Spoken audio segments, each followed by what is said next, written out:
খেলার খবর ক্রিকেট। ভারতে নয়, টি-20 বিশ্বকাপে বাংলাদেশের খেলাগুলো শ্রীলঙ্কায় দেখতে চান আইন ও ক্রীড়া উপদেষ্টা আসিফ নজরুল। আইপিএল থেকে মোস্তাফিজুর রহমানের বাদ পড়া প্রসঙ্গে সামাজিক যোগাযোগ মাধ্যমে এমনটাই দাবি জানান তিনি। এমন ঘটনাকে ন্যাক্কারজনক বলে উল্লেখ করেছে সংস্কৃতি উপদেষ্টা মোস্তফা সরওয়ার ফারুকী। এদিকে ভারতের মাটিতে নিরাপত্তা নিয়ে আইসিসিকে আজ চিঠি দেওয়ার কথা বিসিবির। মমিনুর রিপনের ডেস্ক রিপোর্ট।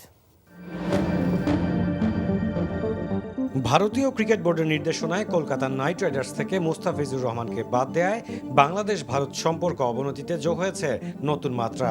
নজিরবিহীন এমন ঘটনায় নিন্দার ঝড় বইছে ক্রিকেট বিশ্বে। তীব্র নিন্দা ও প্রতিবাদ জানিয়েছেন আইন ও ক্রীড়া উপদেষ্টা আসিফ নজরুল।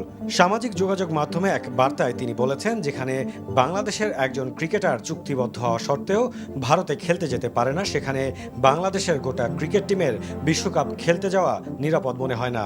গোলামির দিন শেষ উল্লেখ করে আসিফ নজরুল আরও লেখেন, তথ্য ও সম্প্রচার মন্ত্রীকে অনুরোধ করা হয়েছে বাংলাদেশে যেন আইপিএল খেলার সম্প্রচারও বন্ধ করে দেওয়া হয়। কোন অবস্থাতেই বাংলাদেশের ক্রিকেটার ও বাংলাদেশকে অবমাননা মেনে নেওয়া হবে না।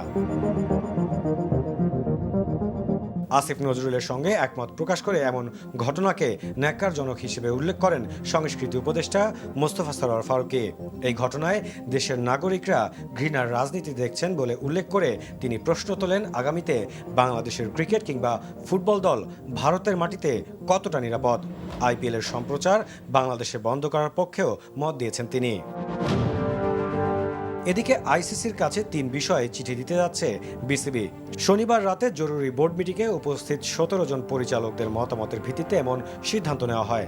ক্রিকেটারদের নিরাপত্তা, মুস্তাফিজের সঙ্গে ঘটে যাওয়া বিষয় এবং খেলোয়াড় ব্যতীত বোর্ড পরিচালক, দর্শক ও গণমাধ্যমের নিরাপত্তার বিষয়ে আইসিসির সিকিউরিটি ইউনিটকে মেইল করবে BCB. Mominur Ripon, NTV sports desk.